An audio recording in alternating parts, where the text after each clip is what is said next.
ओम गणेश, जय सियाराम, जय हनुमान। हम अनेक होने के बाद भी एक है और एक होने के बाद भी अनेक तरह से हम बटे हुए हैं और इसका जो लाभ है वह कोई और लोग ले रहे हैं और इसमें हमारे लोग भी शामिल है। अब मैं ये बहुत ही दुख के साथ मुझे आज इस विषय को लेना पड़ रहा है।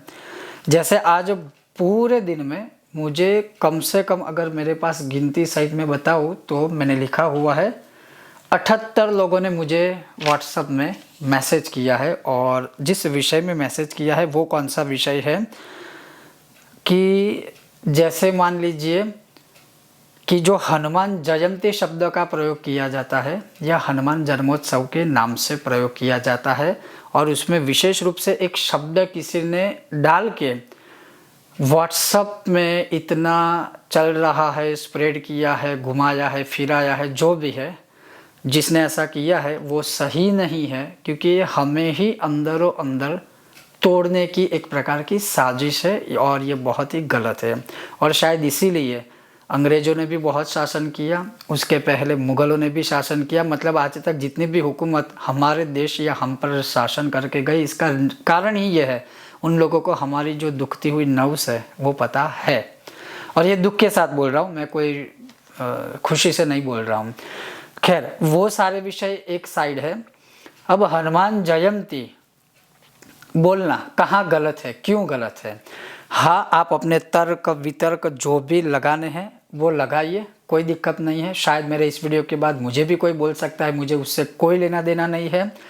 हनुमान जयंती बोलना कोई दोष नहीं है और मैं आज प्रमाणों के साथ आपको बताऊंगा, क्योंकि सुबह से मतलब बहुत सारे अन्य भी प्रोग्राम होने के बाद भी जैसे कुछ जो स्प्रेड मैसेज हुए हैं वो भी मैंने देखे हैं और उसके अलावा मैंने खुद शास्त्र निकाल के उसका अध्ययन करके संकलन करके आपके सामने मैं आज यह विषय प्रस्तुत करने वाला हूँ। अगर आपको अच्छा लगे जय श्री राम लिखिए, जय सिया राम लिखिए या जय हनुमान लिखिए। ना भी पसंद आए तो भी आपकी मर्जी और पसंद आए तो भी आपकी मर्जी। पसंद आए तो वीडियो को लाइक और सबसे ज़्यादा शेयर कीजिएगा और चैनल पर नए हो तो सब्सक्राइब कीजिएगा। अब मैं कुछ चीज़ें आपको पहले स्पष्ट करना चाहूँगा। जो हनुमान जन्मोत्सव या हनुमान जयंती के विषय में और ख़ास करके हनुमान जी का प्रकटीकरण, अब प्रकटीकरण शब्द के ऊपर भी शायद हो सकता है किसी को आपत्ति हो, लेकिन हनुमान जी जब प्रकट हुए थे, लीला हनुमान जी की जब शुरू हुई तो उस विषय में या हनुमान जी के जन्म के विषय में जो प्रमाण है अब उसमें आप थोड़ा गौर कीजिएगा। सबसे पहला प्रमाण स्कंद पुराण के अनुसार हनुमान जी का जन्म चैत्र माह की पूर्णिमा के दिन हुआ था और उस समय चित्रा नक्षत्र युक्त पूर्णिमा था और उस समय सूर्य अपनी उच्च राशि मेष में थे, तो मेष संक्रांति में हनुमान जी का जन्म हुआ था, ऐसा स्कंद पुराण में है। आनंदकृत रामायण के अंदर लिखा हुआ है कि हनुमान जी का जन्म चैत्र शुक्ल एकादशी को अर्थात श्री रामचंद्र जी के जन्म के 2 दिन पश्चात, राम जन्मोत्सव के 2 दिन पश्चात, जिस दिन मघा नक्षत्र था उसमें हुआ था। उसी प्रकार से अलग अलग रामायणों में अलग अलग आपको हनुमान जी के प्रकट होने के, प्राकट्य होने के या हनुमान जी के जन्म की कथाएं और प्रमाण मिल जाएंगे। जैसे वायु पुराण में भी एक प्रमाण है कि हनुमान जी का जन्म आश्विन, ध्यान से सुनिएगा, आश्विन कृष्ण चतुर्दशी को मंगलवार के दिन मेष लग्न और स्वाति नक्षत्र में हुआ था। ऐसे अलग अलग प्रमाण भी है। तो अब इस विषय में हम क्या बोलेंगे? तो सबसे पहली बात यह है कि हम जो वर्षों से मना रहे हैं वही चैत्र माह की जो शुक्ल पूर्णिमा है वही जन्मोत्सव बोलो या जन्म जयंती के रूप में मनाया जाएगा। अब विभिन्न प्रमाण ऐसे होने के बाद भी विद्वानों के मत अनुसार यही है कि हनुमान जी का जीवन वृत्तांत है वह चैत्र शुक्ल पूर्णिमा को ही जन्म के रूप में, जन्म उत्सव के विषय में या जन्म जयंती के विषय में मनाया जाता है और इसी प्रकार से मनाया भी जाना चाहिए। और इसके पीछे कथा आदि भी बहुत सारी है, लेकिन अगर मैं इस शब्द की ही बात करूं जन्म जयंती की, तो आप गुजरात में जाइए, गुजरात में हनुमान जयंती ही बोला जाता है। पूरे लोग यही बोलेंगे। अभी थोड़े सालों से या थोड़े वर्षों से आपको ये जन्मोत्सव शब्द वहाँ अभी दिखाई देगा, लेकिन कुछ वर्षों के पहले के पंचांग आप उठाकर देखिए, कैलेंडर आदि उठा के देखिए, आपको हनुमान जयंती शब्द ही उसमें दिखाई देगा। तो कोई दोष नहीं है, प्रांत प्रांत के अनुसार, शब्दों की भाषा के अनुसार इसको पुकारित या उच्चारित किया जाता है।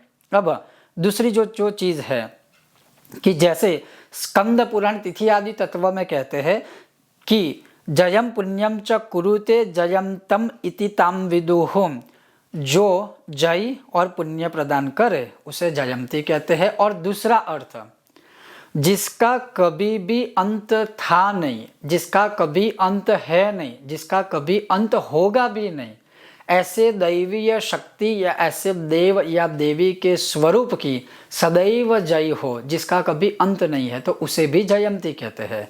तो ये भी जरा ध्यान से समझने का प्रयत्न कीजिएगा। उसका एक उदाहरण क्या है कि जैसे कृष्ण जन्माष्टमी को कृष्ण जयंती शब्द या कृष्ण जन्मोत्सव कहते हैं। अब इस विषय में हमारे शास्त्र का कथन क्या है कि रोहिणी सहिता कृष्ण मासे च श्रावणे अष्टमी अर्धरात्र ददश्चोर्ध्वं कलयापि यदा भवेत् जयंती नाम सा प्रोक्ता सर्व पाप प्रणाशिनी। अब इसका महत्व क्या है? कृष्ण जन्माष्टमी अर्थात रोहिणी रहित कृष्ण जन्माष्टमी के अधिक शास्त्र सिद्ध है। इससे यह सिद्ध होता है कि जयंती जन्मोत्सव ही है, अर्थात जयंती और जन्मोत्सव दोनों एक है, कोई अलग नहीं है।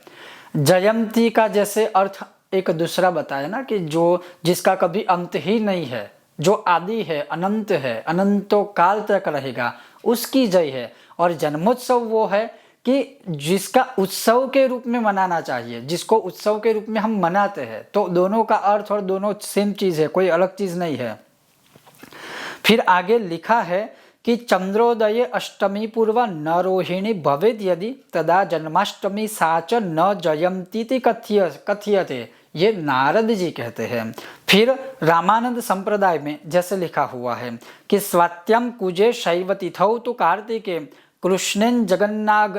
कृष्णेंज अंजनागर्भत एव मेषके श्रीमान कपिब्रादुर्भुत परंतपो व्रतादिना तत्र तद उत्सवम चरेत। कहीं भी किसी मृत व्यक्ति के मरण उपरांत उसकी जयंती नहीं अपितु पुण्यतिथि मनाई जाती है। और ये शब्द बिल्कुल सही है।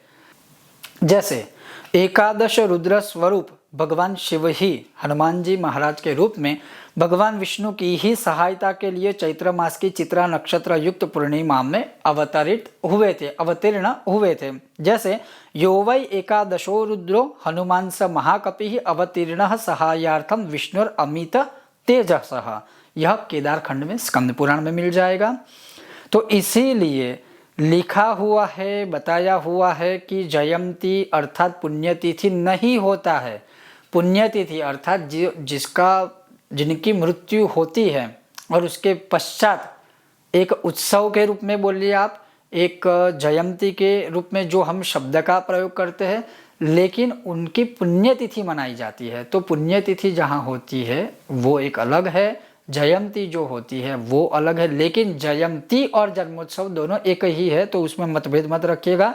फिर जयंती नाम पूर्वोक्ता हनुमन् जन्मवासरः तस्यां भक्त्या कपिवरं नरा नियतमानसाः जपन्तश्चार्चयन्तश्च पुष्पपाद्यार्घचन्दनैः धूपैर्दीपैश्च नैवेद्यैर्फलैर्ब्राह्मणभोजनैः स मंत्र अर्घ्य प्रदानैश्च नृत्य गीतैस्तथैव च तस्मान् मनोरथान् सर्वान् लभते नात्र संशयः। अब ये मूल बात आई। इन सारे वाद विवादों में पढ़ने से बहुत अच्छा होगा कि यह जो शास्त्रों का कथन है कि इस दिन हनुमान जी के सामने मन को वश में रख के, इंद्रियों को वश में रख के, कुछ अच्छे नियमों का पालन करके 16 उपचार, पंचोपचार आदि जो पूजन आदि है वो करे, हनुमान चालीसा, बजरंग बाण के, सुंदरकांड के पाठ आदि करे, भगवान के आगे दीपदान करे, भगवान को अर्घ्य समर्पित करे, भगवान को भोग लगाए। ये मूल रूप से है हनुमान जयंती या हनुमान जन्मोत्सव मनाने का सही तरीका। ना कि ये विवाद में चल जाना कि मतलब इसे मूर्ख कहा जाएगा, जो जयंती शब्द बोलेगा वो मूर्ख होगा। ये सारी चीज़ें नहीं है, ये ध्यान से समझिएगा, ध्यान से सुनिएगा। तो कहने का तात्पर्य है इन सारे वाद विवादों में न पड़ना चाहिए, अपितु अच्छा कर्म करना चाहिए।